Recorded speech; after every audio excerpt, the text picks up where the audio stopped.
Okay. Notes are only a page. It's very similar to inverse sine and cosine, which is kind of nice. And this is the last of the graphing. So the whole next unit, we don't have any graphing. So this is it, and then we're done with graphing, trig, and any other kind of graphing for this year.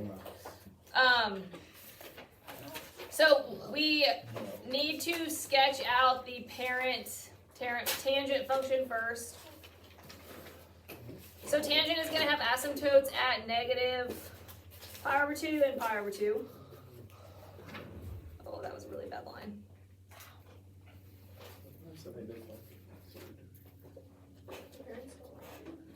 All right, and then inside of these asymptotes is going to be a function that kind of looks like a cubic function.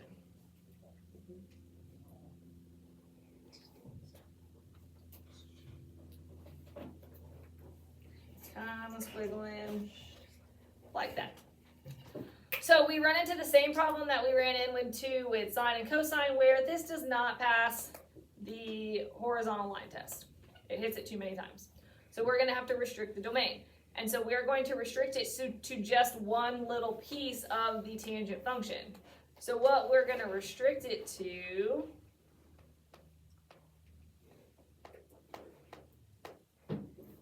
is, are you not working for me all of a sudden?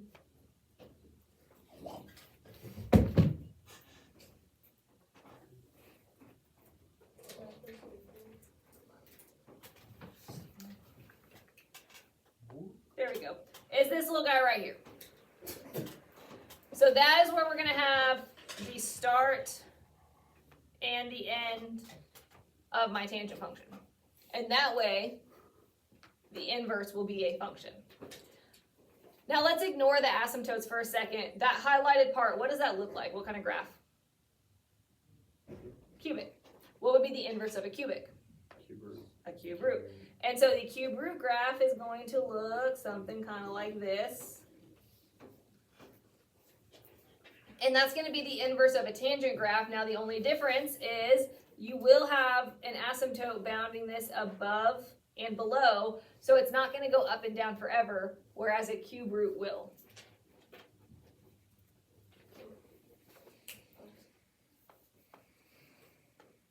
All right, now I made a mistake. Go to the range. These should be parentheses because of the asymptotes.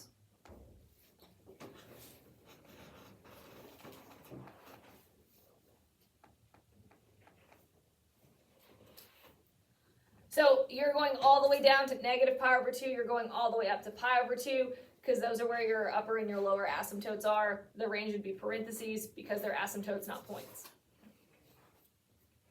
Your domain, though, is going to be all real numbers because if you notice, you're going to go forever to the right and forever to the left. So your domain is going to be forever negative infinity to positive infinity.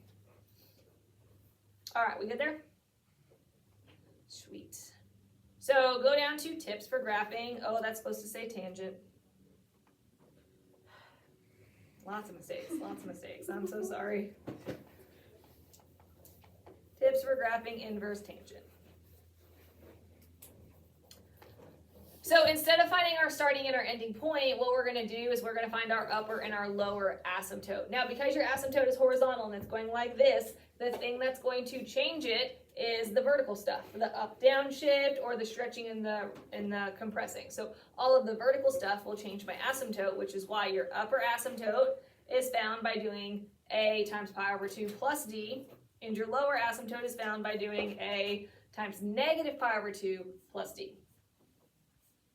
Because the pi over 2 and the negative pi over 2 is where you normally have an asymptote. So we're just taking our normal asymptote and we're seeing where it gets shifted.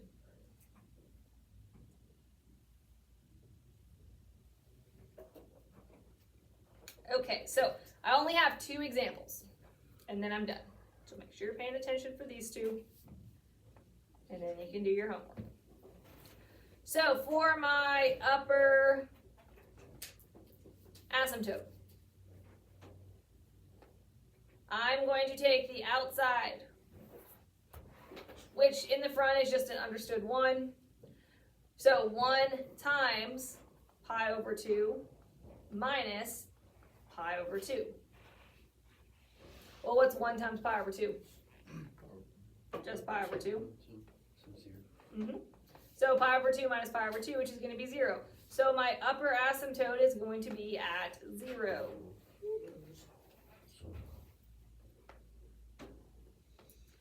Now I got to do the lower one.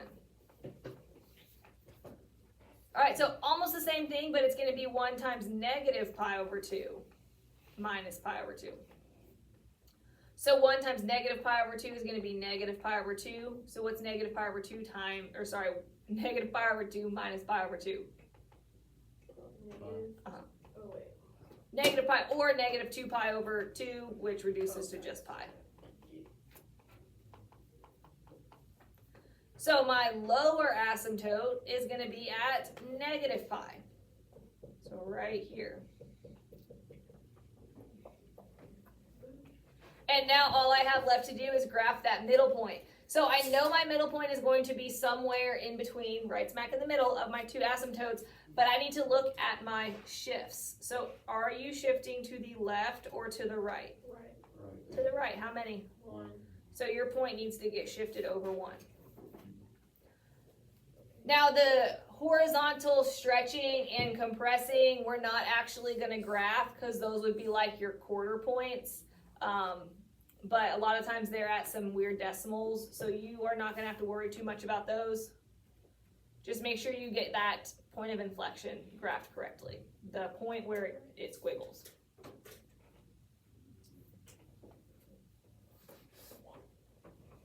Alrighty, you ready to try another one? Last one.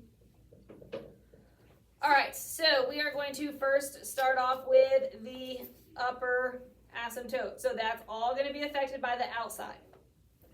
So 3 times pi over 2 plus pi.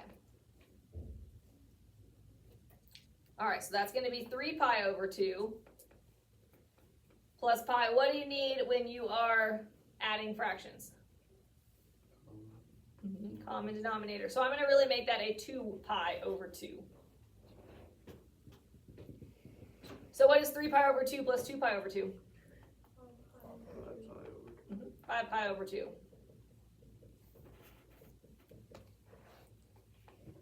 And that is my upper asymptote. For the lower one, you're going to do the exact same thing 3 times, but you're going to put negative pi over 2 because your lower asymptote is normally at negative pi over 2, and we're still adding the vertical shift. So now I have negative 3 pi over 2 plus pi. You still need a common denominator, so I'm still going to make that 2 over 2.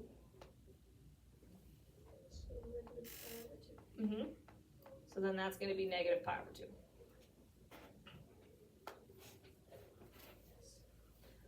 All right, so I'm going to plot my asymptotes here. So 5 pi over 2, remember your graph is going up by halves. So 1, 2, 3, 4, 5. So 5 pi over 2 is going to go right here.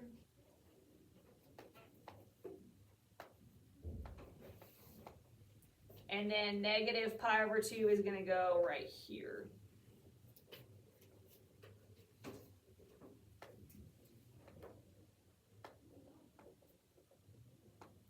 All right, and then the last thing I need to be able to graph is that middle point. So I know it's going to be halfway in between these asymptotes. I need to know if it's getting shifted. So looking at the inside, do you have any left-right shift? No, there's no shift, so where are you going to put it? Yeah.